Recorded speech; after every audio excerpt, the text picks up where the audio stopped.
Albany is coming back to life as a new legislative year begins this week.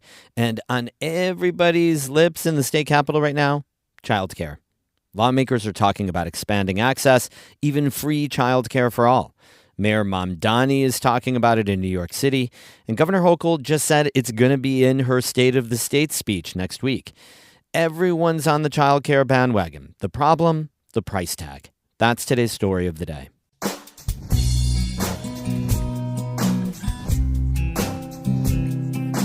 Support for Story of the Day comes from the Wild Center in Tupper Lake, dedicated to strengthening visitors' connections to the natural world. More at wildcenter.org.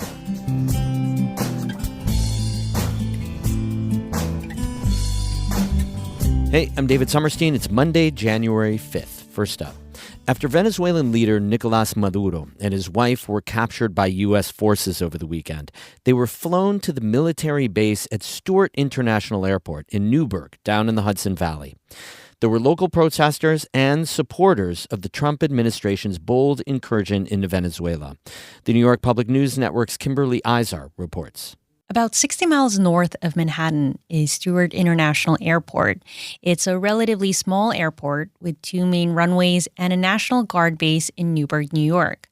But on Saturday afternoon, the upstate New York airport became the arrival point for Venezuelan leader Nicolás Maduro and his wife Celia Flores after they were captured and flown out of Venezuela.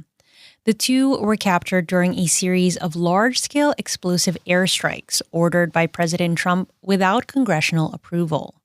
On Saturday, protesters, including the Mid-Hudson Valley Democratic Socialists of America chapter, gathered on Route 17K in Newburgh to push back on Trump's escalating attacks. Hands off Venezuela! Hands off Venezuela! Liana Zillis is the co-chair of the local DSA chapter. She says about 40 protesters gathered for hours outside the airport awaiting Maduro's arrival, with mixed reactions from people driving by. There were a lot of friendly honks that we received from cars that were passing by. There were some people who were not as friendly, but there were far more people who were happy to see us. Ziles says local protests can help pressure members of Congress to focus the country's resources on domestic issues. We are making ourselves visible in every way that we can and making it clear that we don't want a war in Venezuela. That hurts working people in the U.S. It hurts working people in Venezuela. And it is the last thing that any of our countries need. Upstate New York leaders were divided on the airstrikes. Congressmember Mike Lawler wrote in a social media post that Maduro's capture was important to ending the deadly flow of drugs into the country.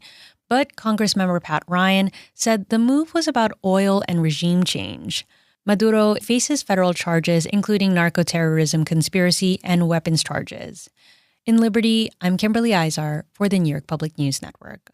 Governor Kathy Hochul is unveiling new proposals aimed at keeping kids safe online. She says there'll be another part of her State of the State speech next week.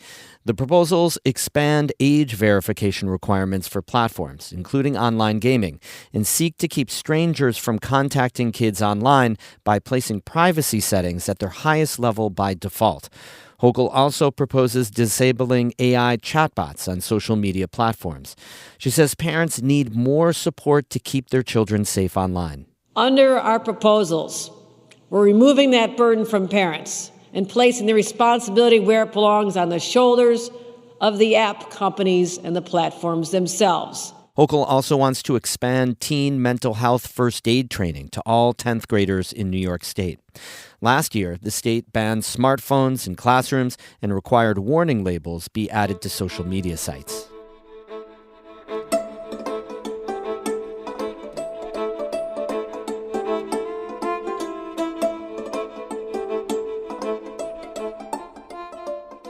Childcare is simultaneously at a high point and a low point in New York right now.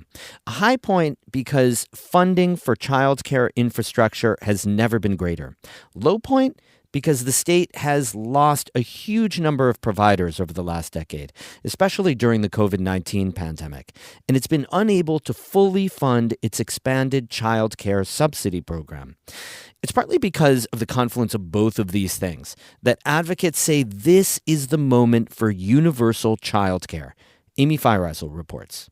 There's a lot of power and energy behind childcare in New York right now. Since taking office, it's been a cornerstone of Governor Kathy Hochul's policy agenda. She regularly calls herself the first mom governor. So I decided when I first became governor 4 years ago that I was going to invest heavily in childcare. No other governor before me even talked about it. That's Hochul at a Brooklyn childcare summit this past fall. At it, she reiterated universal childcare as a top priority. She said it's an economic need to keep young families in the state. We're losing them. We're going to lose them. And that's the talent that I do not want to see walk out the door because we didn't have the ambition or the ability to solve this problem. New York City's new mayor, Zohran Mamdani, representing half the state's population, also made universal childcare, as in free childcare for all, a key part of his campaign. And it's something the New York legislature has really gotten behind in recent years. We have met with legislators across the aisle, across the state of all political stripes, and this is a consistent issue, whether it is in urban, suburban, or rural areas.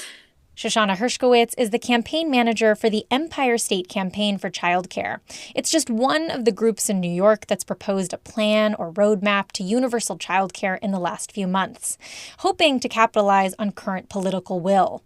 Hershkowitz says childcare is the path to a more affordable New York. New York families are struggling, and all of the data is showing that it is lower and middle income families that are leaving the state. And other than housing, childcare is the largest expense for families. The Empire State Campaign for Childcare lays out a 6-year roadmap that would fully fund the state's existing childcare subsidy program, raise the average wage of childcare workers, and eventually cap maximum childcare costs for all families at $100 a week. Now, if you're thinking that sounds expensive, you're right. Existing universal childcare proposals range from the $2 billion range up to $20 billion annually.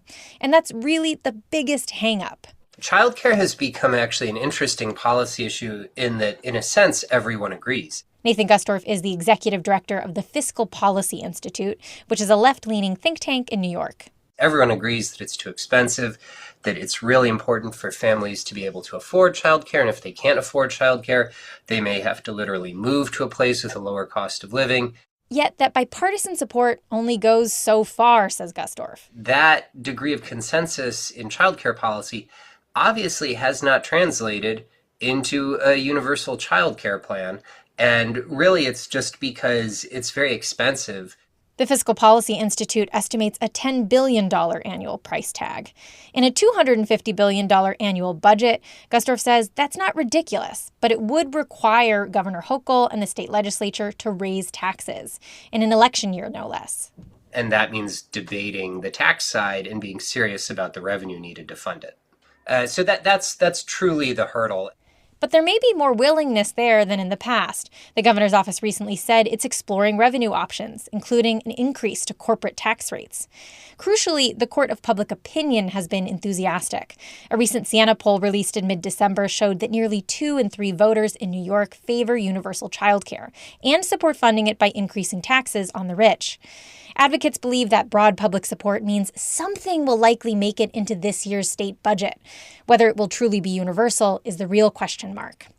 Any increased support would have big impacts on North Country communities, says Kate Ryan, director of the Adirondack Birth to 3 Alliance. Countless families will tell you, when you ask them, do you need childcare? They'll say, oh, no, we're okay. We make it work. But almost the entire region is classified as a childcare desert, and that affects the local economy, says Ryan. It makes it difficult for many parents to work full-time, to work at all, to make ends meet. They work opposite shifts. They have families who cover, but everyone could benefit from this. The relief that these families would feel relating to stress, the relief that they would feel relating to, financial sustainability. Those ideas of relief and sustainability are the same ones that lawmakers will have to overcome to make universal childcare actually happen.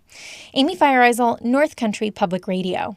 We have more news all the time on our website, ncpr.org. Music today by Alan Dunham of Glens Falls and Dan Duggan of Lake Clear. I'm David Sommerstein, North Country Public Radio.